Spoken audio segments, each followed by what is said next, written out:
That's like the half one right there. I usually accept the half one. It's if they go like the full, like I'm like, eh. It's like a. Got someone mow the grass. What are you doing? Okay.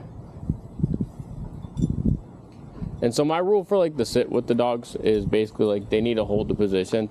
If after like we'll say maybe 30 seconds, right? They go into a down after they've been holding the sit position for a minute, I'm cool because they're probably like, hey, my legs are tired, yeah, right? Yeah. Like if you're making your dog stay in a sit for like 10 minutes, at some point they'll start doing this thing. They're like, they start like wobbling back and forth because they're like, yeah, their legs are tired. So I don't make that a rule of like you will sit for 10 minutes or you don't leave. Like it's yeah.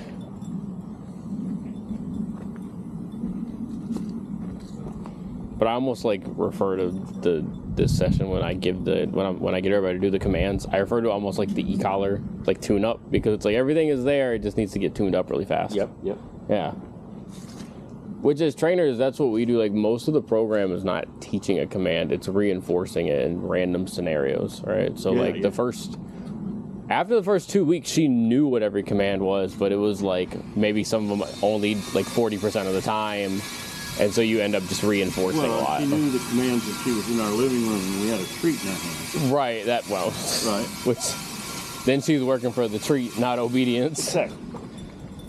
Actually, and so we used to use treats a lot more, and we don't use them anymore because they're the most reliable if you have the treat. Or if the dog doesn't want something more than the treat. Right. But they're like, it becomes insanely unreliable if the dog even slightly cares about something more than the treat, or let's say you're out of one and you're like, sit, and Dutchess is like, that's funny because like I don't see a treat in your hand, so that means like you I don't. Said treat, there's no treat. Our relationship is transactional. I do if you get no. Well, look at you, Dutch. Normally she'd probably be jumping all over them trying to make friends with. Oh. Good job. I think the only other thing we didn't go over was the heel last time, right? Yeah. So I'll show you how that works. It's really like a fairly simple command, and you really like it's a command that I don't find people really need to use in their house.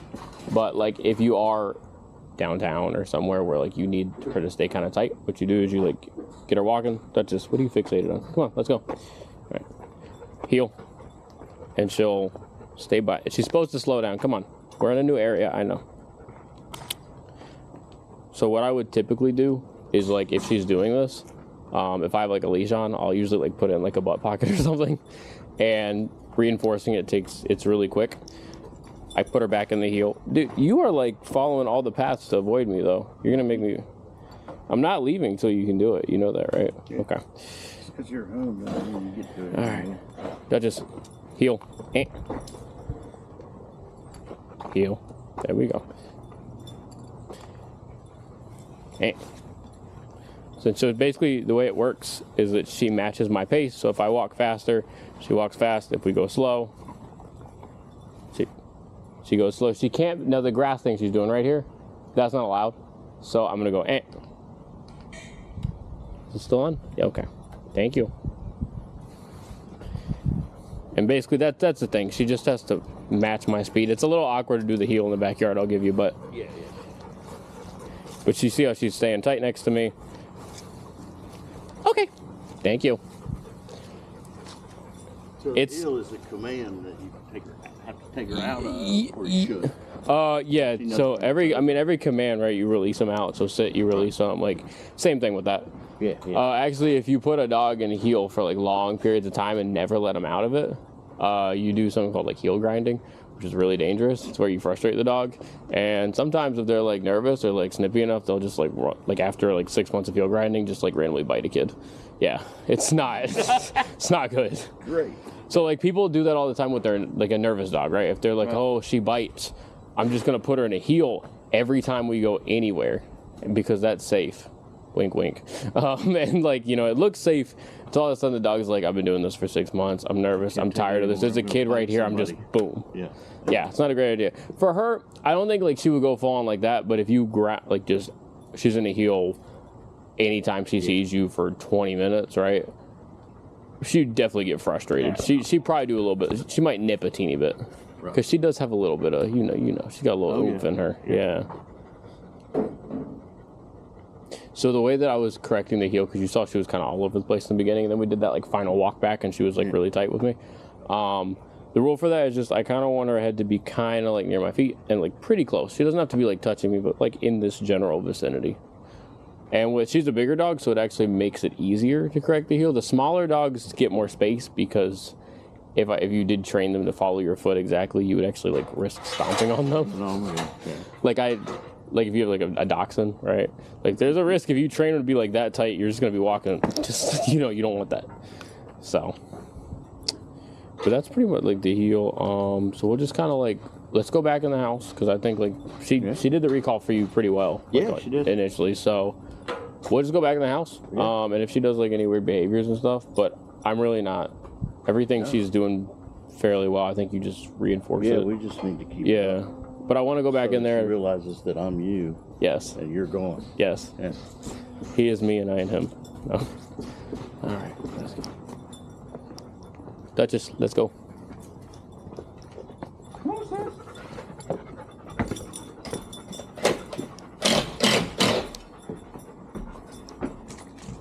Oh. You can go. I can't follow you, but that's right. There we go. Oh, okay. Oh, well. Lazy dog. I'm so lazy. All right. So what we'll do is I'm gonna put her on the leash in here, and I'm gonna hand it to you, just in case. I don't think she will, but just in case she tries to avoid you, and be like, "No, you're not going anywhere." And I wish we could reset because she wouldn't jump on the counter at all last time I was here, which I thought I was like, okay, we must have like gotten it fixed, but no, we just. She might have been really like she was really excited when she came in this time. I don't know why. She was way more excited than last time. Of course, she's not gonna jump on the counter while she's on the leash. And that's the thing too, you know, like she'll behave really well when she's on the leash. So that's why we do the off leash because sometimes you take them off leash. I had a dog who was like perfect on leash. And then I was like, all right, I think we're ready. And I took him off leash in a Home Depot, and he was like, looked at me and was like, and just started like running away. I was like, come back. And he was like running, and me and my coworker had to go catch him. We were like, he's not ready for off leash yet. Guess we got to reinforce some more. So let's see if she'll jump on anything.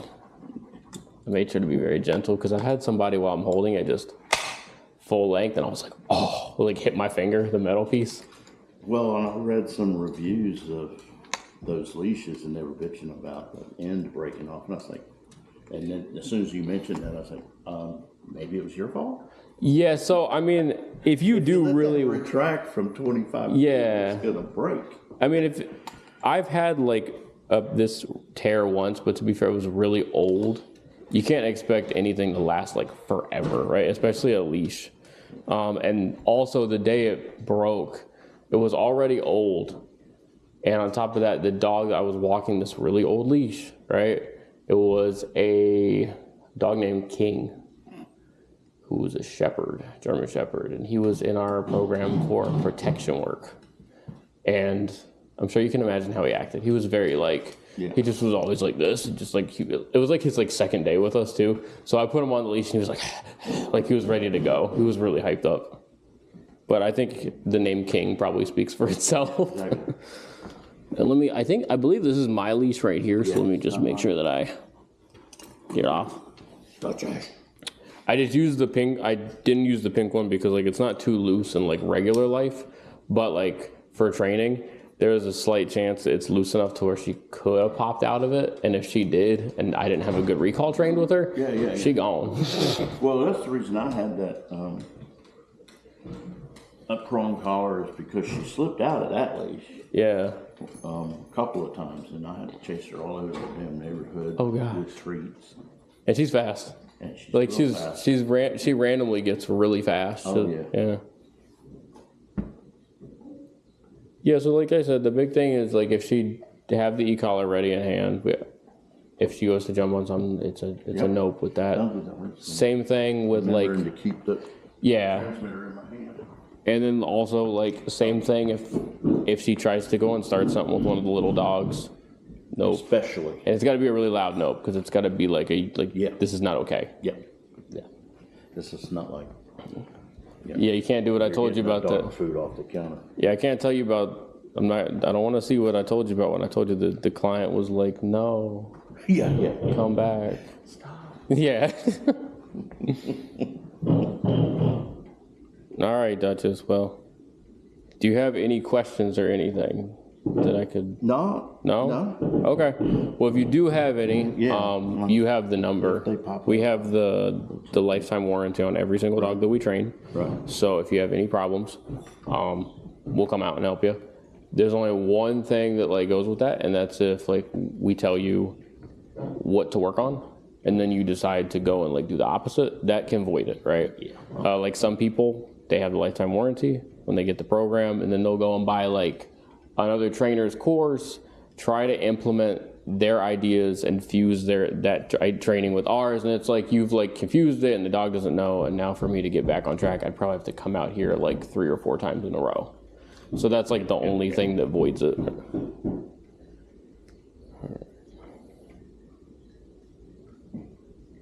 So I'd have this document really quick. You got a lifetime guarantee. Yeah, she does. So it'll just have you put your email. Basically, just the contracts about like the satisfied with the training, and then like her overall health in general, right? And that she's back with you, because when you do sign the contract, like she's legally under us. Right. And you're responsible for. Yeah. So it's also like transferring her back here. Like I said, she did have that mark on her leg. I think that she got like a day before. I think it was just her like rolling over on like some concrete or something, because she just does her thing. Yeah, we'll keep an eye. I mean, I've been looking at it, and like, it's not actually a cut. It's just like there's some missing further. That's it. So okay. But so you know, not like... no, it wasn't like that at all. It was like a scrape. But I just try to be like upfront about all that stuff, because the last thing I need is to go home and then like somebody thinks I tried to hide an injury from them or something. Yeah. It's like it's not a great look. Yeah, we noticed that a couple of days ago. Yeah. Chloe wasn't too worried, so neither am I.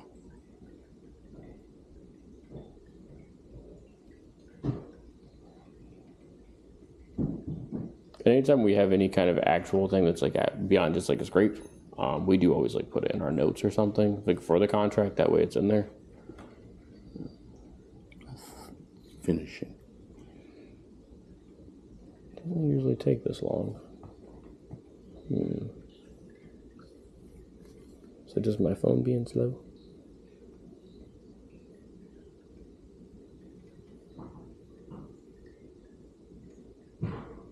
That's weird. Never had this happen before. Come on. I'm just closing. Really?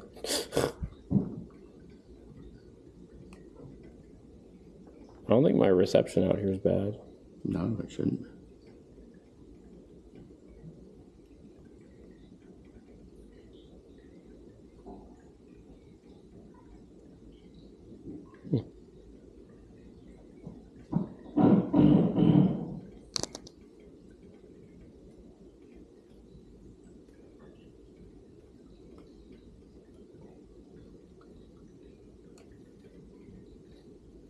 Try it again.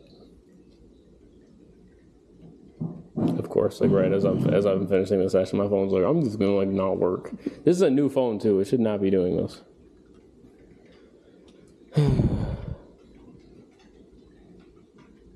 Well, let me close everything out, I guess. Oh, that might be it. There's a lot of things open. That's a lot of things. Wonder if my phone was like, help me. He won't put me to sleep. I can't breathe. Just let me rest. No, I'm having some kind of network issue out here for some reason, because it's having a hard time loading up everything else too. Let me. Do you want to get on our Wi-Fi? Let me like just restart my phone real quick, and then if that doesn't work, And as far as actually, no, while we're doing this, while my phone's restarting, I just try to make sure everything's like really clear. I'll show you how the place command works. Oh, yeah. She'll probably, can I see the e-collar real quick? Because she'll probably try to fight me a little bit on this because, you know, like whenever you have like a new cot in a new area, they're just like a little weird with it. At least I've found they are. So that's, all right, Dutchess, please. Are you gonna fight me? It's okay. Dutchess. Are you gonna be really averse? She has a lot of willpower. I mean, I look crazy right now. I got so many things on. All right, Dutchess. Hey, Dutchess. Oh, Place. There we go. And so the rules of like place are all 4 paws have to be on, right? So, place, right? So the second, they can hang over the cot, but the second one paw touches the floor, that's when like the rules are broke, and she gets the e-collar. And then I release her. Okay, good job. So do you use the e-collar after an Yes, because I'm reinforcing with that. So it, even though it looks the same, then right, yeah. So no, because the nope, right? That's for like behavior that you don't want to happen. Okay. Versus like if I'm trying to get her on the e-collar, I'm like, and then she gets the e-collar. I'm trying to put her on the cot, which is a behavior I'm trying to encourage. Okay. Yeah. That's why I went into all that like that sciencey stuff. It looks exactly the same. The only difference is the word swapped. It looks like the same like chain of events to me or you. Yeah. But to her brain, it's either a, oh, I did bad, or I did like, oh, I should be doing this. Yeah. Like for like the jumping on the counter, that's a nope because that's a behavior that you don't want to be like, no, you broke it, like go back on the counter. That's a don't get on the counter again, bad behavior, nope. Versus her not getting on the place after I say it is like I'm reinforcing like, hey, you can't run away, you got to get on the cot. Yeah. So let's try that again. Dutchess, place. Yeah, see, she know it. Good job. Good girl. And then do you down while she can do whatever she wants. Okay. The only rule is that it's just all 4 paws have to be not touching the floor. So like if she wants to hang off of it, right? Like have a paw hang off, that's fine. Want to do that? You can do that too. Yeah. It's just when one paw touches the floor, that's when the e-collar comes in because she broke the rules. Yeah. Okay. Good job. Thank you. Good girl, Doug. Yeesh. All right. Let's see if she'll. Let me see if she'll fight me on it now that like it's reinforced. All right. Dutchess, place. Dutchess. Gosh. You were doing so good for me in here the other day. Place.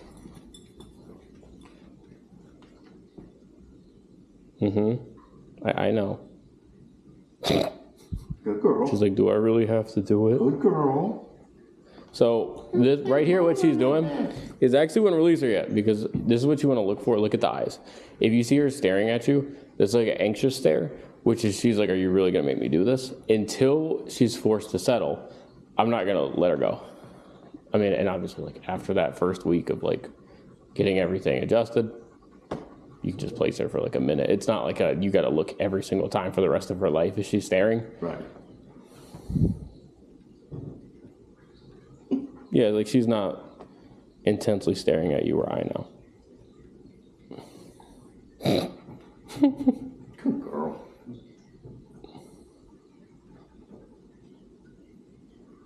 Yeah, so like when I tell people like place is one of those things that you do have to like reinforce a couple times. I have occasionally been lucky where the dog just did it automatically and I didn't have to carry it over, but it's not too common because people have like different cots, it's in a different spot. It's just, you know what I mean? It's very like, it seems random to the dogs. So you don't have to have the leash. You can literally just say like place and just grab the collar and just slide her on. And after a couple of times, she learns like, hey, this is where you got to go. Usually with place, I do kind of a point here. So like you point where you want her to place. So if I point at the cot, right, that kind of like helps a little bit. Usually those are like visual aids that we don't use. Most of the time when you start training, if I'm like teaching a dog to go into a down, I'll do this thing where I'm like down, I like point down and everything. It's part of the training process. You don't want to keep it because you want it to be 100% verbal. But for the place command, you do point for that because it does like, it helps. It's just more of a clarity thing. Yeah. There you go. Okay. Good job. Good job. Oh, now you. Now she decides to right there. Yeah, so like. Which is fine with me. As long as she knows she can get up. All right. Okay, go on. Yeah. Want to make sure you know that like you're not stuck there for all of eternity. Yeah. All right, let me go grab my phone. That's not a girl. But you can see like you've only tapped the e-collar how many times? Like just a few. Yeah. And you can see how like the behavior it kind of like snaps into place. So. Right. Yeah, that's why I really don't know how if you're a trainer that's like, oh, that's not actively like suppressing dogs. It's not very easy to just make a promise. It's like, yeah, they'll just be great like the second they walk in here. It's not how it works. Yeah. It's like promising that a 5-year-old isn't going to be excited. It's like, I mean, if they're having a good day, maybe, but like if not, versus the more training the kid gets, right? Eventually it's solid. And I think of it almost like, you know how usually sometimes one parent can be respected more than the other? Sometimes that's not the case, but like it definitely is a thing. Oh. Dutchess, nope. We were distracted. Down, drop. Out. Touch. Out. Oh. Out. Yeah. Man, she dropped it as soon as I hit that button. Mm-hmm. Bo's like, what's going on? Or not, no, is it Bo? Or it's not Bo, it's, yeah. Yeah, that's fine. Okay, yeah. That's Georgie. Yeah, Bo's like, what's going on? I can't believe you snuck in here after all that. Oh, look, I'm placing. I'm gonna go get that. Because she's smart. The thing about the smart dogs is that, like... That's the problem with smart dogs. Okay, once I booted my phone up, it already had saved. So cool. It's in here for... Great. I think it's... Let me make sure. Yep. Okay, cool. Well, that is it then. All right then. Yeah. I'd say just, you know, for like now, like just make sure you got it, the e-collar like ready to go. Yeah. Because she'll probably try to pull it, like right now, she tried to pull a fast one on us. She's like, look, I'm so obedient. And she's like, oh, you're not looking. And I'm like, like, you know, it's like, honestly, dogs are like little kids. They really are. Like if a kid's little and, you know, mom's talking to somebody else and dad's busy and he sees a piece of candy on the table and he thinks he can get away with it, he's going to be like, and you hear the wrapper upstairs. Dutchess. Lazy bones.